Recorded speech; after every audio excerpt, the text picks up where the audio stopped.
बिस्मिल्लाहिर्रहमानिर्रहीम। अस्सलाम वालेकुम everyone, welcome to my channel. उम्मीद करती हूँ आप सब खैर खैरियत से होंगे। इस वीडियो में हम जानेंगे ये कोर्स क्या है, एथिक्स क्या होता है, एथिक्स कल्चर से कैसे रिलेट करता है और इसका सिलेबस क्या है और कुछ पॉइंट्स जो फर्स्ट यूनिट से हैं वो हम इसमें कवर करेंगे। पहले सिलेबस देख लेते हैं। फर्स्ट यूनिट के आपकी ये पॉइंट्स हैं कुछ जो हम कवर करेंगे। Getting to know each other, what to expect from the course and recognition of our common humanity, empathy, compassion and justice. तो ये बहुत छोटा सा फर्स्ट यूनिट है। Then next unit, the role of intelligence, reasons and emotions. Third unit है cultivating inner values, ethics in the world of work and play. Then fourth unit है striving for a better world, outreach activities. तो आपके 4 units हैं जिसमें हम इस video में कुछ पॉइंट्स कवर करेंगे फर्स्ट यूनिट से। बिना टाइम वेस्ट करे देख लेते हैं कि एथिक्स होता क्या है। What do you mean by ethics? Ethics से आप लोग क्या समझते हैं? The basis of ethics is the study of what is morally right and wrong. ये एक ऐसी स्टडी है जिसमें हम जानते हैं कि मॉरली क्या सही है और क्या गलत है। लेकिन आपको कैसे पता लगेगा कि ये चीज़ सही है या गलत है? ये कौन बताता है हमें? ये बताता है हमारा कल्चर और वो वैल्यूज़ जिसे आप फॉलो करते हैं अपनी लाइफ में। देखें, it can worry depending on different philosophical and cultural perspectives.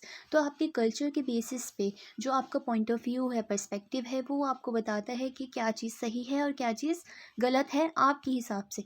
और ये वाकई ये मुमकिन है कि आपके हिसाब से जो चीज़ सही है वो दूसरे इंसान के लिए गलत हो सकती है, या फिर जो आपके लिए गलत है वो दूसरे इंसान के पर्सपेक्टिव से करेक्ट हो सकती है। देन एथिक्स की कुछ फाउंडेशंस प्रिंसिपल्स होती हैं।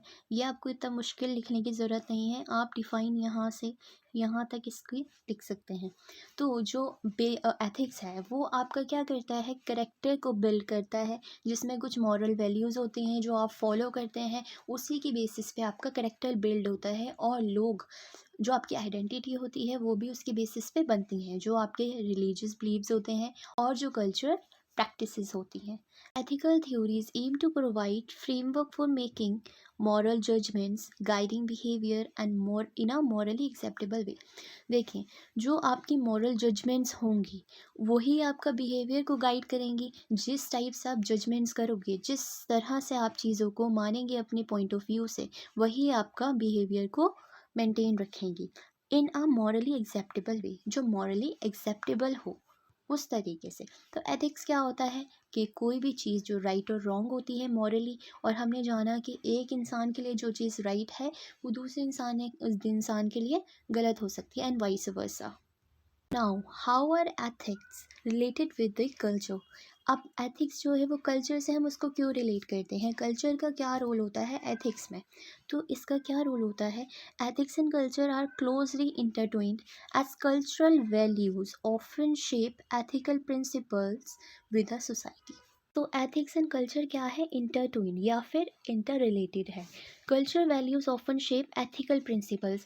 जो हमारी कल्चरल वैल्यूज़ हैं, जिन वैल्यूज़ को हम कंसिडर करते हैं, आप किसी भी रिलीजन से बिलोंग करते हैं, किसी भी कल्चर से बिलोंग करते हैं, जो आपका बैकग्राउंड है वो जो आपको वैल्यूज़ प्रोवाइड करती हैं, आप उसे फॉलो करते हैं, फिर वही आपका क्या शेप करती हैं? Ethical principles.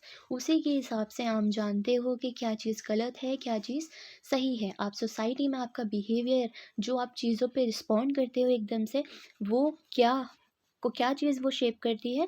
कल्चरल वैल्यूज़ उस चीज़ को शेप करती हैं। Now cultural norms, beliefs, traditions influence what is considered morally acceptable and unacceptable। जैसे अभी मैंने बताया, cultural norms जो होते हैं, जो आपके beliefs होते हैं, जो traditions होते हैं, जो आप follow करते हो, वही चीज़ influence करती है आपके morally acceptable या unacceptable behavior को। Now, understanding the cultural context is crucial in navigating ethical decisions, as what may be ethically appropriate in one culture could differ in another। जैसे मैंने आपको बताया कि एक कल्चर में जो चीज़ एप्रोप्रिएट है, जो आपके हिसाब से सही है, वो आपके फ्रेंड के हिसाब से मॉरली इनकरेक्ट हो सकती है। आप दोनों का वहाँ पे कॉन्फ्लिक्ट हो सकता है, क्योंकि शायद आपका पॉइंट ऑफ व्यू अलग हो सकता है, क्योंकि आप किसी और कल्चर से बिलोंग करते हो, किसी और चीज़ को, किसी और रिलीजन प्रिंसिपल्स को फॉलो करते हो, लेकिन आपका दोस्त जो है वो किसी और चीज़ को फॉलो करता है, किसी और बैकग्राउंड से आ रहा है वो। तो आपके जो थॉट्स हैं उसमें कॉन्फ्लिक्ट्स आ सकता है। ये बहुत ज़रूरी होता है जब हम एथिक्स की बात करते हैं, तो ये बहुत ज़रूरी है। अगर हम जब एथिक्स की बात कर रहे हैं तो एक दूसरे को कल्चर को समझना और एक दूसरे के कल्चर की रिस्पेक्ट करना, एक दूसरे के ओपिनियन को जानना और उसकी रिस्पेक्ट करना बहुत ज़्यादा ज़रूरी है। जैसे कि कॉलेज स्टूडेंट्स जो होते हैं रोज़ कॉलेज में आते हैं, अलग अलग लोगों से मिलते हैं, वहाँ आप कितनी डाइवर्सिटी देखते हैं, आपके रियल लाइफ एग्जाम्पल है ये। वहाँ आप और लोगों से मिलते हैं जिनके ओपिनियंस, कल्चर, बैकग्राउंड कितने डिफरेंट होते हैं, लेकिन आप एक साथ वहाँ पे पढ़ रहे हैं, तो ये क्या क्रिएट कर रही है? कल्चरल डाइवर्सिटी क्रिएट कर रही है। देखें तो जैसे मैंने आपको बताया कि कल्चर डाइवर्सिटी क्रिएट होती है। आप रोज़ कॉलेज आते हैं, एक दूसरे से मिलते हैं, पढ़ते हैं, उससे क्या होता है, getting to know each other in ethics and culture involve exploring understanding the values. आप एक दूसरे से बातचीत करके क्या समझते हैं, एक दूसरे की वैल्यूज़, बिलीव्स, नॉर्म्स, जो कि हर इंसान की अलग होती हैं और किसके बेसिस पे होती हैं, उसके कल्चर के बेसिस पे होती हैं। कल्चरल डाइवर्सिटी में बहुत इंपॉर्टेंट वर्ड है क्रॉस कल्चर। इसका मतलब है कि हम एक दूसरे के कल्चर को समझते हैं तो उससे क्या आउटकम निकलता है। आप एक दूसरे के कल्चर को जानेंगे तो उससे क्या होगा, आपके बीच एम्पैथी आएगी, आप एक दूसरे के कल्चर की रिस्पेक्ट करेंगे। ठीक है, उसके बाद this can lead to greater harmony cooperation. अगर आप दो इंसान के बीच में बहुत ज़्यादा अंडरस्टैंडिंग होगी, वो एक दूसरे को समझेंगे, कल्चरल वैल्यूज़ जानेंगे, तो ऑटोमेटिकली इनके बीच में कोऑपरेशन भी डेवलप होगी। उससे क्या होगा, आपके जो कॉन्फ्लिक्ट्स हैं वो कम होंगे, आप एक दूसरे को समझ पाएंगे। डाइवर्स ग्रुप एक दूसरे के पॉइंट ऑफ व्यू को, एक दूसरे के कल्चर को समझेंगे, तो उससे कॉन्फ्लिक्ट ऑटोमेटिकली कम होंगे। इस बुलेट पॉइंट का मतलब बस यही था कि एक दूसरे को जानने से क्या आउटकम निकलेगा। आप क्लास में भी एक दूसरे को समझेंगे, जानेंगे, तो उससे क्या आउटकम निकलता है, आप एक दूसरे की वैल्यूज़ शेयर करेंगे, तो उससे कल्चरल डाइवर्सिटी क्रिएट होगी।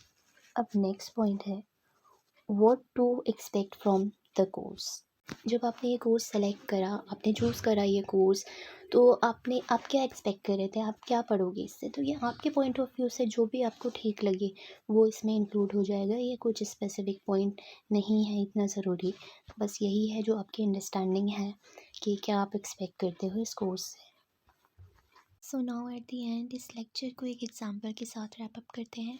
For example, so in Muslims, औरतों को पर्दा करना, ख़ुद को कवर करना कंपलसरी है। तो ये हमारे प्रिंसिपल्स में है कि औरतें पर्दा करें, ख़ुद को कवर करें, ताकि किसी भी स्ट्रेंजर की नज़र उन पे ना पड़े। और अल्लाह ताला ने औरतों को इतना ऑनर दिया है और इतना प्रेशियस बताया है कि वो बाहर जाते हुए पर्दा करें और किसी भी गैर महरम की या किसी भी स्ट्रेंजर की नज़र उन पे ना पड़े।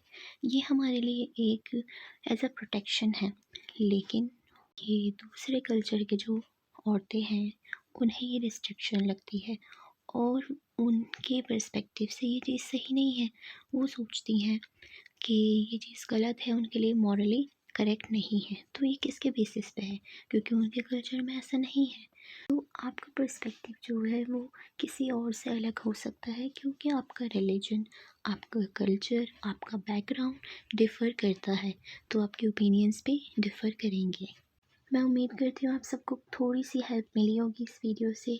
अगर आपको ये वीडियो हेल्पफुल लगी तो do subscribe my channel and इंशाल्लाह फिर मुलाकात होती है। अल्लाह हाफिज़, दुआ में याद रखिएगा।